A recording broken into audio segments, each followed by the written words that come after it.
Guys, welcome to Keep On Pushing TV. I am your host, Devon Harris. And yeah, man, we still have the same goal. We want to share ideas and insights that are going to challenge and inspire you to keep on pushing and in the process, live your best life. We really do want that for you and of you and from you. If you want the same thing, my friends, guess what? The good news is you're in the right place. So again, welcome to Keep On Pushing TV. My guest today is an entrepreneur. He has businesses in diverse fields: martial arts, marketing, publishing, and the law. He is an author of 9 books, and he has helped transform professionals, business owners, athletes, martial artists, and ordinary people with his presentations, group trainings, and coaching. For over 30 years now, he has helped thousands of people to become more centered, happier, and more successful. He is regarded as one of the leading martial arts instructors in North America, but his influence radiates far beyond the dojo. He has definitely made it his life's mission to learn the fundamental principles of success in many different fields, apply them, and then share them with people. And it is for this and other reasons that I am so excited to welcome my newfound friend, Nicholas Suino, to the show. Nick, welcome to Keep On Pushing. Devon, it's so great to be here. You know, we were talking before the episode about fixing leaks, right, at home and in business. And I know some days that's all you can do. But today, I'm looking forward to chatting with you, rocking it out, and hopefully sharing some ideas that'll help folks as they watch and listen. Yes, man. So I'm excited, and thanks for coming. We are going to plug all the leaks and help people to do the same in their lives as well. That's a goal. So I think, are you a 6th or 7th Dan? Help me to understand your ranking in martial arts. Well, as you know, I've been at this a long time, and sometimes organizations are foolish enough to give me a promotion or a certificate. When you're around long enough, as a friend of mine said recently, you may not be the best, but you're the ones left. And so in Iaido, which is this esoteric sword art I do, I have an 8th Dan. That's my highest rank. But I have a 6th degree black belt in judo and Japanese jiu-jitsu, and a 3rd degree black belt in karate, as well as a few other miscellaneous things. Right. Well, you know what? You're either a badass or you're just around for a long time. But I'm kind of curious, man, about the journey. I like to really look on the journey. Take us back to young Nick and his first day in the dojo. Yep. My first day in the dojo in 1968, Ann Arbor YMCA. And I like to say I got there on that day because I was a little kid with a big mouth. As we were chatting before the show, my folks saw fit to move us. So we were upper middle class white liberals, academics. My dad was a university professor, and he saw fit to move us into a very racially and economically diverse neighborhood. And so as kids, we all formed in some real education, huh? Yeah, real on the streets education, So being a little kid with a big mouth, one day I would be grouped with one group of kids, and we would be fighting the other ones across the street. And then the next day, for whatever reason, I'd find myself in another group. And so, it was sort of fight your way to and from school, which was not a lot of fun, I have to tell you. But one day my folks just, came in and said, listen, we better do something for you or you're not going to make it. Yeah. So they took me down to the local YMCA and enrolled me in a judo class. And I got to tell you, on day one, I absolutely fell in love with it. So you fell in love, developed this passion. But I have to believe, because that's just how life is, that he had some really rough days. Can you remember, and can you take us back to perhaps the first time you had a really rough day and you probably wondered to yourself, what did I get myself into? Well, many rough days, most of them because I was small. And, when you're in a competition, in a tournament, they group you by weight. And so that's something you can handle. But in the dojo, if there's 20 kids in there that day, you gotta play with everybody, right? And so it was not uncommon for me to get paired with people that are bigger. So a daily struggle of being really frustrated, feeling like I had good technique, but not necessarily able to throw kids that are bigger than me. But that's the kind of trouble you can deal with. The other kind of trouble was because I was a sensitive kid, I developed a friendship with a guy, super nice guy, real charismatic kid, a couple years older than me. And I really started to look up to him. And after judo class, we'd sneak out into the alley and smoke a cigarette or something. Remember we're 8 years old. So we really bonded well together. But one day he and I were, playing some judo on the floor, and I was probably running my mouth unconsciously, not thinking about it, but just babbling along. And I said something that pissed him off, and he smashed me in the face and threw me on the floor. And it hurt physically. Yeah. But I got to tell you, what really hurt was the emotion. As a guy that I really looked up to just got upset with me. And I had no idea. I'm sure I was saying something stupid, but I had no idea about it. I was just unconscious in the moment. And that's probably the biggest challenge for me in my early days, was just having my heart broken by somebody I looked up to so much. Were you guys able to, make it up? We were indeed. We ended up, we didn't go to the same schools, but we ended up at the same school later in high school. And we didn't become great friends, but we at least, we became friends again later. Yeah. Yep. Talk to me about your high school years and what aspirations you had back then.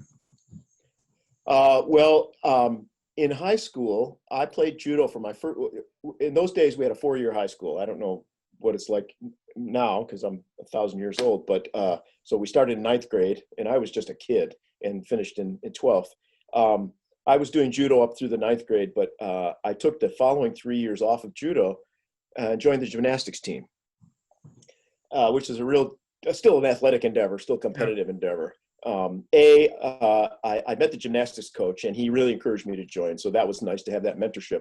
But B, I was starting to get interested in girls, and there were a lot of cute girls on the gymnastics team. So it just made perfect sense at the time. I would do it, yeah. Go where the girls are. Right, exactly. Oh, that's funny. That's interesting. And so, when you're in high school, what did you see yourself becoming afterwards? I was pretty good at academics, which was nice. The academic part of high school was pretty easy for me. Gymnastics, I worked hard, but I was pretty good at gymnastics. But as far as me looking forward at that point, my dad was a professor. My mother had several, had a graduate degree and was a fine artist. I assumed, without really thinking about it, that I would end up going to college and maybe ending up, going through getting a PhD and teaching. I just didn't think about it that much. Mm-hmm. I just kind of wandered through. But at least a big part of my days was consumed with chasing girls and doing things that teenagers do that you probably shouldn't do. A lot of waste of time, but you got to get through that part of your experience. It wasn't the most productive high school career in the world, but I had some nice earmarks. I met a wonderful young lady, and we dated for 3 years, and I did very well in gymnastics and academics. So despite the fact that I felt kind of disconnected or not very focused, did okay. It didn't hurt me. I don't know if it helped me as much as it could have. Right. So, but you obviously eventually got back to martial arts. How did that happen? Take us through that journey. Yep. So I took a year off between high school and college, did some interesting stuff, traveled around the country, worked in lumber camps, did some fun things. Ended up back at the University of Michigan. Since my dad was a professor there, it was natural, I think, for me to apply and get in at University of Michigan. And right about the same time I enrolled at U of M, I went back to martial arts. First got back into karate. And that was a variety called Shorin-ryu karate. I know you're familiar with Goju-ryu, mm-hmm. Both origins in Okinawa. Dabbled in a little Aikido, a little Kung Fu, got back into Judo kind of in a light way, but really focused on karate for a few years. And picked up in one way where I left off, which is to say that I just from the first moment I saw martial arts, and even today, I just love it. I don't know why. you know, I could be having a bad day and low energy and just drag my ass to the dojo. But after 5 minutes of warm-ups and I start doing whatever it is, going through kata or sparring or, you know, setting up throws in judo, I just get immersed in it. And, you know, there's some things in life you're born to do. For me, that was one of them, right? Yeah. So what did you do at U of M? I took the long route. It took me 5.5 years to get my bachelor's degree in psychology and English lit. And then a theme in my life is that somebody more senior to me, an accomplished person, will take an interest in what I'm doing. And so toward the end of that career, there was a new guy directing the fine arts program in creative writing. And I met him and he said, listen, I want you to apply for this master's program in fine arts. So I did that. And because, you know, he was the chairman of the program, I got in. That was a 2-year program of creative writing, you know, teaching you to write stories and novels and so forth. One of those degrees that is not going to help anybody get a job almost anywhere, but I loved it. I loved it. You know, as I've always written and read books, and so it was really fun to be around a bunch of writers and, you know, learn the craft. So I know, I'm not sure if this is the same guy you were the aide for when you had a run-in with Ted Kaczynski. Oh yeah. Well, so a different guy. So the guy I just mentioned to you was Nicholas Delbenko. He was the chairman of the graduate program in English lit and in creative writing at U of M. The guy I worked for starting in undergrad and then through my graduate time at University of Michigan was a guy named James Mcconnell. A pretty well-known psychologist in the 60s, 70s, and into the 80s. And I was a research assistant for him. So that's what I did for spending money. Right. Was, you know, go through literary journals, pull out articles that would be interest of him, do his filing, open his mail. And that's what brought me into contact with Ted Kaczynski. Yeah. Right. Wow. Yeah, that's a harrowing experience though, Nick. What do you remember from that? Well, you know, I tell the story fairly often because people are fascinated by it. As I mentioned, part of my job for Jim Mcconnell was to bring in the mail. He lived in a vast home outside of Ann Arbor. It was 12,000 square foot home about 5 miles outside of Ann Arbor. And the mailbox was on the road, and then you'd go down his driveway, which was, you know, 1/4 mile long. I rode my bike out there in those days. So I rode my bicycle out. I grabbed the mail from the mailbox, went into the kitchen where, you know, so this would have been 11 or noon. He's just waking up. He was a night owl, so he would just wake up at that time. He's sitting in the kitchen having his coffee. I bring the mail into the kitchen, and I'm in the kitchen on his counter across from him, and I'm opening the mail and sorting it, you know, throwing out the junk mail, keeping the letters that need to be read. And one of the packages is, you know, the size of, I used to say the size of a phone book, but nobody knows what that is anymore. You know, a box, a brown paper box about, you know, foot and a half long and 3-4 inches thick. And I set it on the counter and I started cutting the outside edge to open it.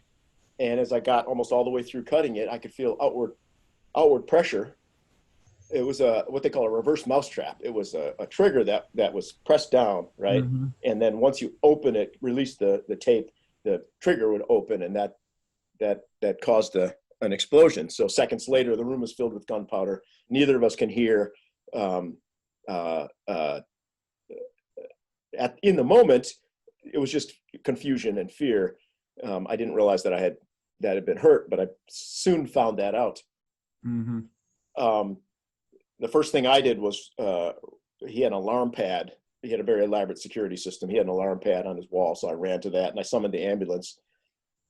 And I came back and he said, "Are you hurt?" And I think my first answer was, "No, I'm okay." And I looked down and I had this big stream of blood coming out of my arm, you know, going across the room. And I go, "Well, wait a minute. I think I am hurt." Mm-hmm. So he ran and got towels. We wrapped my arm. The ambulance company called and said, "Do you really need an ambulance?" And we said, "Yes." We adjourned to the hallway to wait for the ambulance.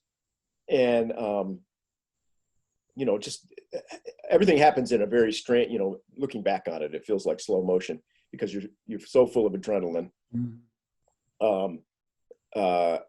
And so I have some advice for the would-be would-be pipe bomb maker. And it's the reason I'm here today. So people now know Ted Kaczynski as the Unabomber, right? That's eventually what the FBI named him, because he was doing a lot of academic and university, targeting a lot of academic and university figures. This was early in his career, so 1985. And he was putting pipe bombs inside these packages with these triggers, and he was putting fishing sinkers in the packages to act as shrapnel, right? But at that time, at the end of the pipe bombs, there'd be gunpowder or whatever inside it, and he would just push something into the ends to stop them. And that's what saved my life. The sophisticated pipe bomb makers, such as they are, would put screw caps on, which would equalize the pressure, and then it would explode in all directions, right? I'm very lucky, because that pipe bomb exploded up and down and blew a hole about this big in the counter in front of me, and similarly in the ceiling above. Right. So most of the force went that way. I had shrapnel wounds and gunpowder, on my face, and I did lose some big chunks of meat out of my left arm. But that's what saved my life, was the fact that this was a pretty primitive device. Wow. That's very fortunate. A scary situation. So I know at some point you moved to Japan to study. What prompted that move? After being involved in martial arts since 1968, always loving it, and always kind of looking back to see what the homeland was. Hey, if I'm doing this, how much cooler would it be, to do this in Japan?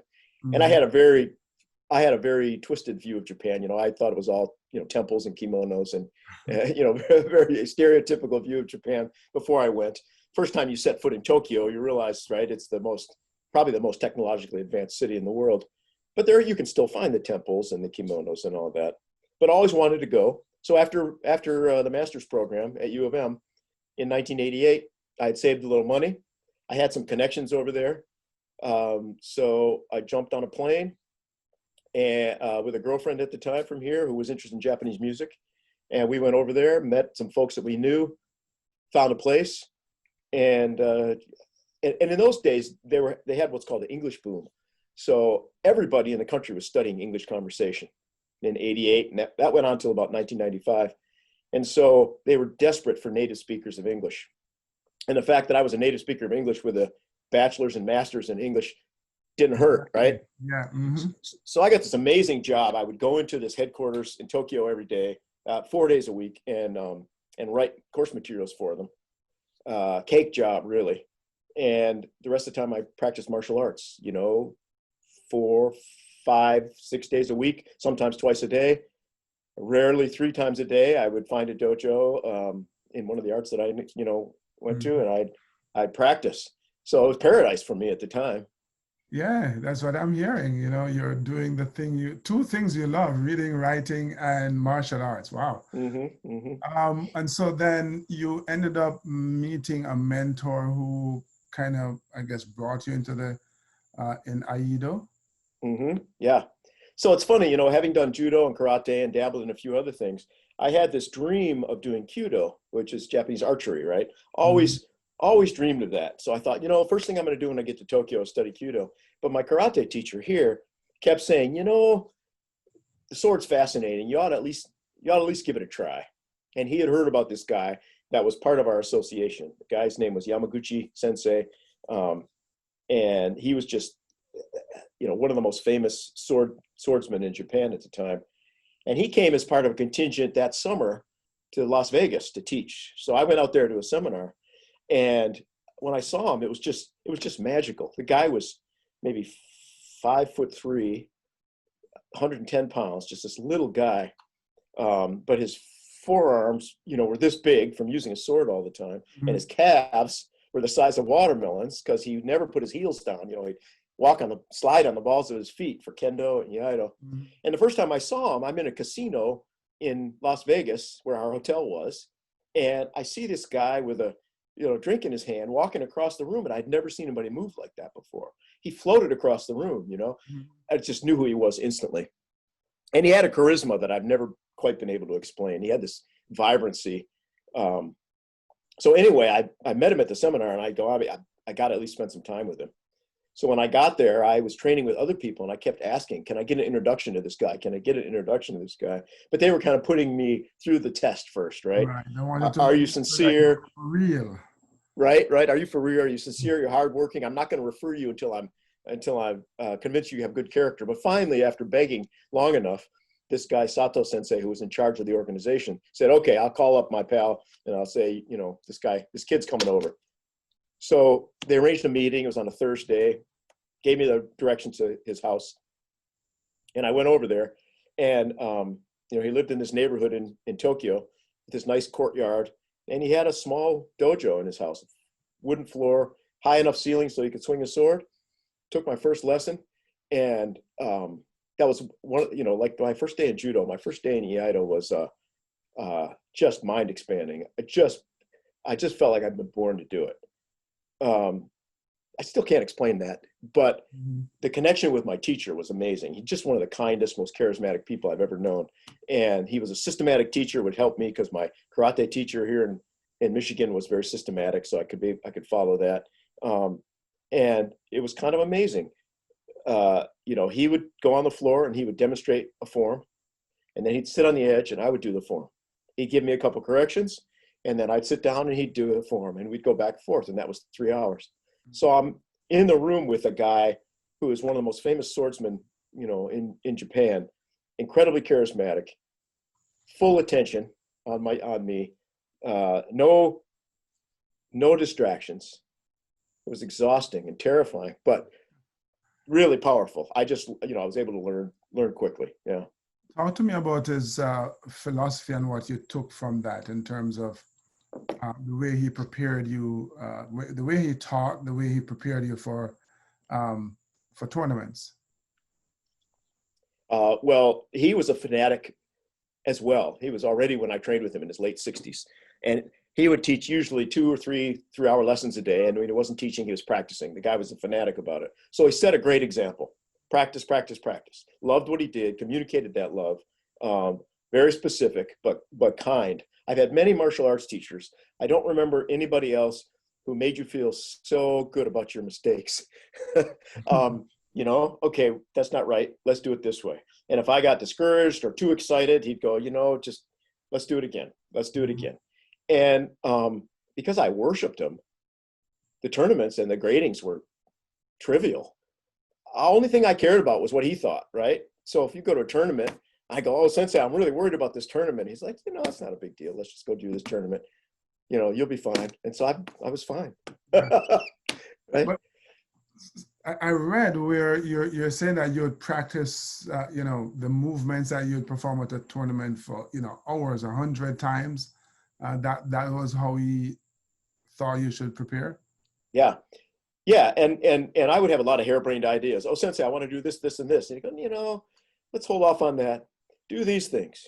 And so I'd go back to my place, and every day without fail, unless I had a dislocated shoulder or, a concussion, I would practice in my little space at home, 2 or 3 hours. So if he said there's 7 forms you're going to do, and each form takes, between 30 seconds and a minute, right? If there's 7 forms you're going to perform for the judges, do them one at a time, and then do them as a set, and then do them again. And so I would every day, starting 3 months before the tournament, once, twice, 3 times, 2 hours, 2.5 hours, 3 hours. If I got bored, I'd put on some music and do it again. If that got boring, I'd take off the music and do it again. Just grind, man. But it was never a grind because I loved it so much. What have you taken away? What lessons, what philosophies have you taken away from that experience and applied to the rest of your life, your business, and so on? Having a great mentor really helps. That's one. 2, the cliche is, if you love what you do, you never work a day in your life. And I've certainly seen that. And probably you have too. When you love what you do, it's a lot easier. There's a lot of obstacles melt away. But no matter what happens, you got to be prepared for the hard work, right? It's like doing your push-ups in the dojo. Yeah.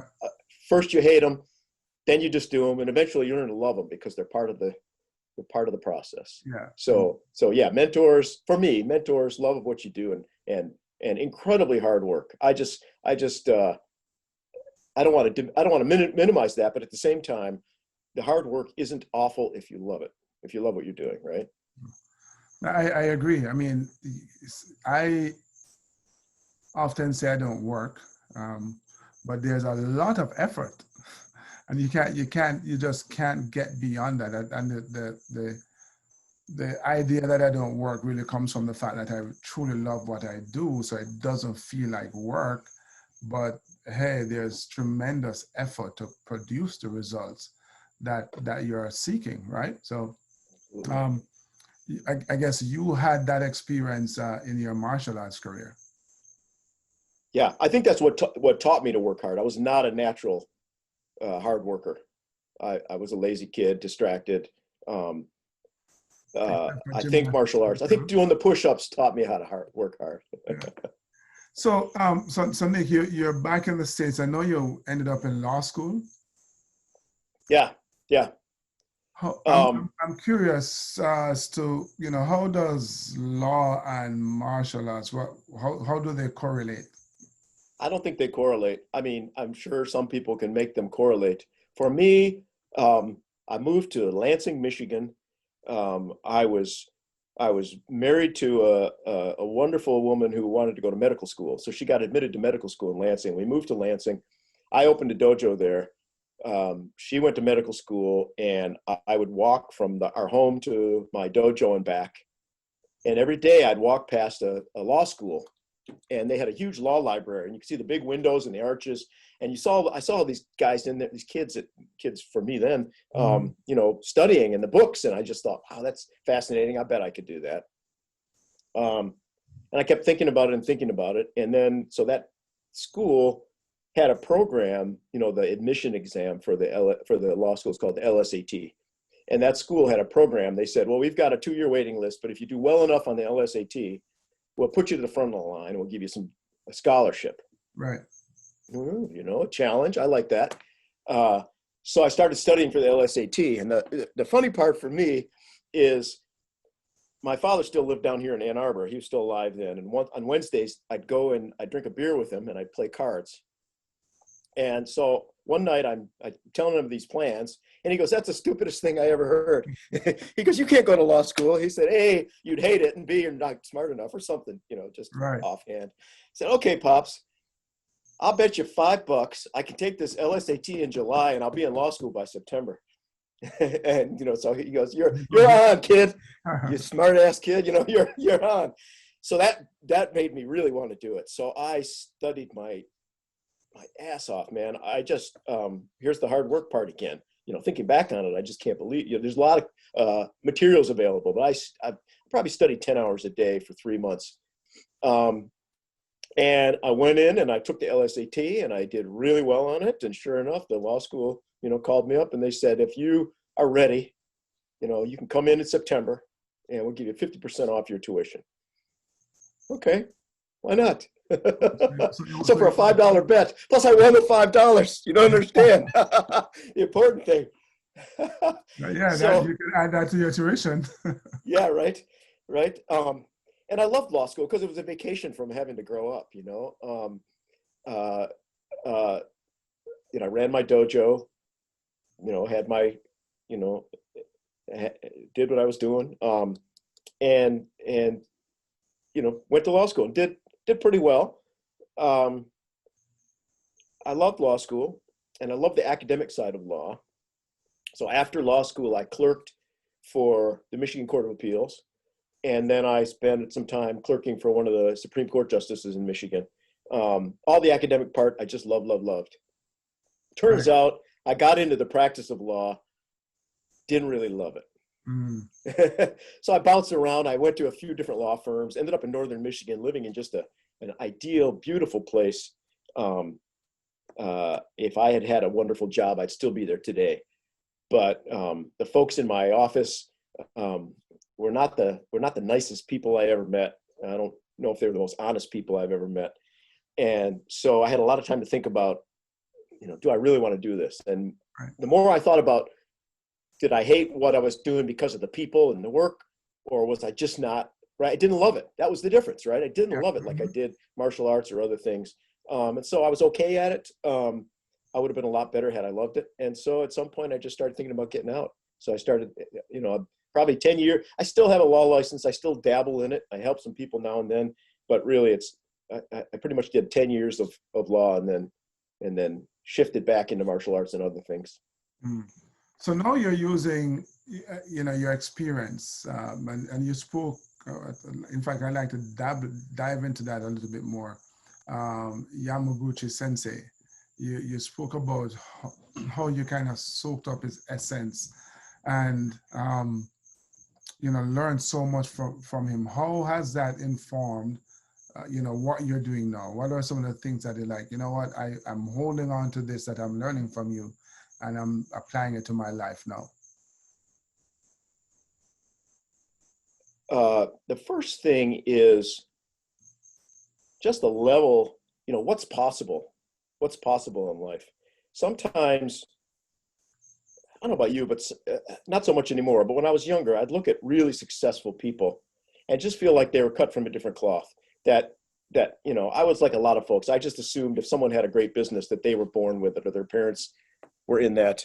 I would look at a president or a company owner or a celebrity, and I just go, they had a different path. Something enabled them to do it. It never occurred to me that that's something I could do, that I deserved it and I was capable of it just as much as anybody else. Being able to get an introduction to somebody who's, probably one of the greatest swords people that ever lived, certainly post World War II, and then to be able to fulfill a lot of the abilities with him, just to be in the room with somebody who's that good and know that they're human and to learn what steps they took to get there. That's why I said earlier the importance of a mentor, right? It helped me realize that I could do, within limits, right? We all have luck.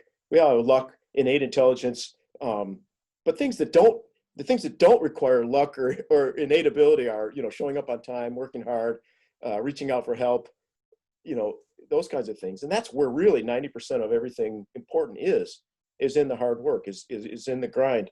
But I learned two things during my time with Yamaguchi Sensei. One was that I have a leader's personality. Even if I fail, I'm a better leader than a follower. I'm a terrible follower. I'm just not good at it. And the other thing I learned was anything's possible for me, and for you. Yeah. We just have to set our mind to it. As you described him physically, the size of the muscle in his arm from holding the sword, the size of the calves, the muscles in his calves, from all the years of training, I found it analogous to the size of the muscle, I want to say, in our mind, in our brain, in our heart, in our soul, and how big and strong those can get from years of training, just being consistently doing the hard work. And I think that's the thing that, most of us need to learn. As you say, if it's not luck and it's not innate intelligence, and even with our intelligence, I think we're way smarter than we are willing to give ourselves credit. But just if something that you just need to work on, man, imagine how big and strong those muscles can get just by doing the work. So I'm kind of curious, because as you you haven't really transitioned, but as you continue to do martial arts, you have found a way to use that to teach life lessons and teach people how to become successful. So I'm kind of curious as to how you started to make that connection and embarked on that journey. Yeah, I think two worlds came together. Always in the martial arts, there's an idea that you can get better. Often we talk about it as, you can be more physically fit or you can fight better. But those are the lowest common denominator. You do those long enough, and as I'm sure you've experienced, your confidence improves, your health improves. That muscle you're just talking about starts building up. And during some of my hardest times, which were during the end of my law career, I started paying a lot of attention to the big players in the personal development world. People you've heard of, Tony Robbins, Deepak Chopra, Brendon Burchard. I started reading all their stuff. And the more I read them, the more I kept seeing these parallels between the stuff those guys were saying and the stuff that, they may have often in my view, they're a little too marketing driven. But their stuff is based on solid principles. And I just kept seeing the parallels. Believe in yourself, do the work, until you believe in yourself more, and then you'll do a better job at this cycle of improvement. And so the more I followed those guys, the more I kept seeing the parallels, and the more it worked in my life, the more I wanted to share that. A question I often ask experienced martial artists is, what's the gift that you got from a lifetime in martial arts that you would want to share with people, whether they do martial arts or not? And to a person, they all say, yeah, I just want them to have that feeling of unlimited potential that I have the confidence I can do anything if I put my mind to it, the joy of growing and activity.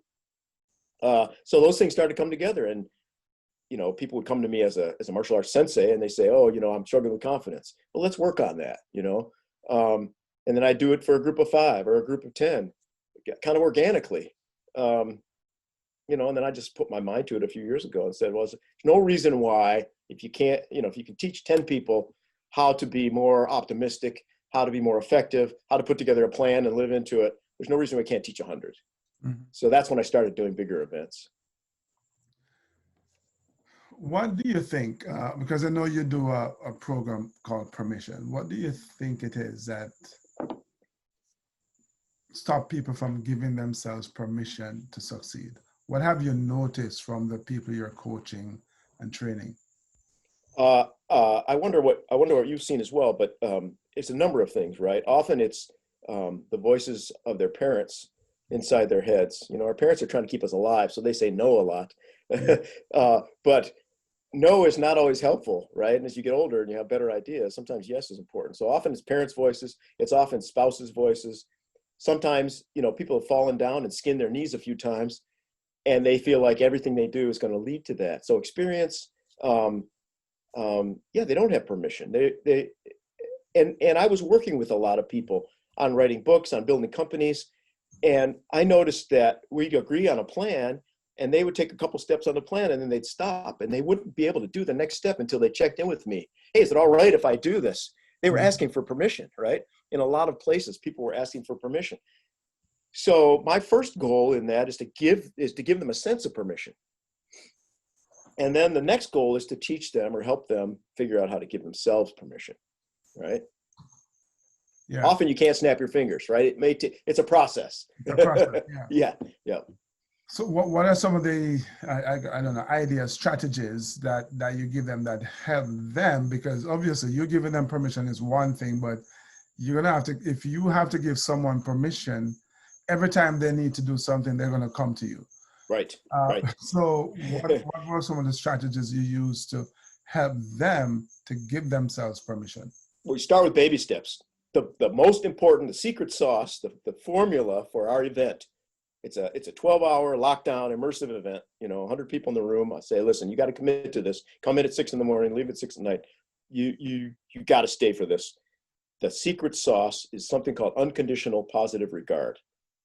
When you set foot in there, you have to agree that the only thing you're there for that day, besides yourself, is to listen to others, ask questions, give them support, right? So we teach people to applaud for others, to support, but we don't offer advice, because advice is often criticism, right? In different clothing, right? Yeah. You don't criticize, you don't offer advice. Everybody is sworn to support. If you're telling me something about your dream, I don't care if it's a dream that sounds completely crazy to me. If you're a serial killer, that's one thing. We're going to ask you to leave. But if your dream is any kind of productive thing at all, if it's not for me at all, I'm going to smile, I'm going to nod, I'm going to ask you questions about how you're going to do it, right? I'm not going to offer advice. And when you're on stage, talking on the mic, telling everybody about that dream, I'm going to applaud like my life depends on it. Mm-hmm. That alone is so powerful. People leave there just, over the moon. It's powerful reinforcement, which most people don't get. Most people will get the exact opposite, which is a criticism, and that can't be done. That's crazy. Mm-hmm. So find something realistic to do. Right? How often do we hear that? Yeah. Yep. And so, yeah, that is powerful, man. And that's the thing. I think your life, your journey, epitomizes the fact that if you believe in yourself, if you work to build those muscles, even in an environment where you're not, I want to say, not expected to succeed, not expected to compete. Like, I'm thinking back to when you're in Japan competing in those tournaments. You're the only Western. Are you still the only Westerner who has won those tournaments? There was up until I competed, there was one other Westerner who had done okay in them. Didn't go quite as far as I did. I suspect in the time since then, right, Mm-hmm. a lot of folks came in after me. I don't know if I opened those doors or if it was just the natural, immigration to Japan. People had heard about it, but at the time, I was often the only non-Japanese in a room, of 500 people. Yeah. So you're definitely demonstrating, hey, if I believe in myself, if I can do it, then you can do it. You just have to give yourself permission. Nick, how does someone find you for your seminar or for speaking? How do they find you? Probably the simplest way is to go to my permission website. It's nicholas-suino.com. The Nicholas is spelled like the golfer, Jack Nicklaus, Nicklaus. My parents were just so fond of the German spelling, I guess. So Nicholas-Suino, Suino.com. They can find a lot of information there. We have all the social media as well. So there's permission on Facebook, on LinkedIn, Twitter, etc. Awesome. All right. So Nicholas-Suino.com. Yes, sir. Yes, sir. That's where you find the man who is, a badass with a sword, but at the same time will help you to give yourself permission to cut through all of the obstacles that are standing in your way. Nick, this has been amazing, man. Thank you so much for spending time with us, sharing your experiences and your wisdom. Devon, thank you so much. I had a great time. Awesome. Hey, so guys, if you enjoy this, please make sure you leave a comment at the bottom.